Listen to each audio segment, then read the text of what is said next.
Hi guys, welcome to my channel. Now here's the day 2 leg workout start చేసా. ప్రతిదీ heavy వేరియేషన్లోనే try చేశాను. ఇది నా థర్డ్ సెట్, 120 kgs. నా మ్యాక్సిమం పిఆర్ అన్నట్టు. యాక్చువల్లీ నా పిఆర్ 130 kgs.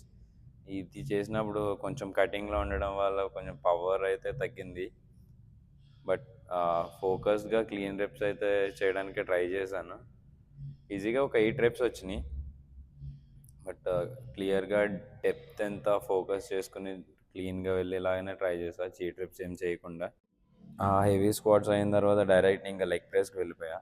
లెగ్ ప్రెస్ వచ్చిన 300 kgs నా పిఆర్. బట్ 300 kgs చేద్దాం అనుకున్నా. ఇంకా 200 kgs లోడ్ చేసేసరికి వాడు వచ్చి పైన కూర్చుంటాను అన్నాడు. వాడు వెయిట్ వచ్చి ఒక 70 to 70 kgs ఉంటుంది. ఇంకా 70 kgs తోటి ఇంకా సేమ్ వెయిట్తో 3 సెట్ చేసి ఇంకా డైరెక్ట్ అక్కడి నుంచి అటు వాకింగ్ లంజెస్కి మూవ్ అయిపోయా. లైక్ స్ప్లిట్ స్క్వాట్స్ చేద్దాం అనుకున్నా, బట్ ఎందుకో వాకింగ్ లంజెస్ చేయాలనిపించింది అంటూ బ్యాక్ బార్బెల్తో. ఇంకా 10 kgs వేసుకొని ఒక సెట్ చేశాను. నెక్స్ట్ ఇంకా మళ్ళీ 15 వేసుకొని ఇంకా 2 సెట్స్ చేశాను. Split lunges, split walking lunges. అది ఇంకా రికార్డ్ చేయలేదు.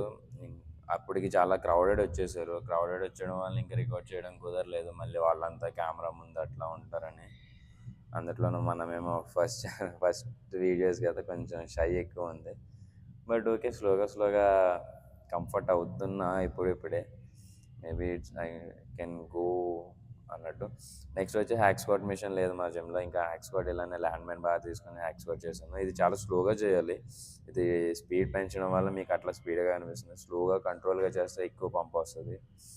ఇంకా ఇది అయిన తర్వాత ఇది ఒక 3 సెట్ చేసా. ఇది అయిన తర్వాత కాఫ్ రైజెస్ చేసా, స్టాండింగ్ కాఫ్ రైజెస్. అది మీకు వీడియో పెట్టలేదు, అప్పటికే లెంత్ చాలా అయిపోతుందని. ఇది చేసి కొంచెం స్ట్రెచెస్ చేసా గైస్.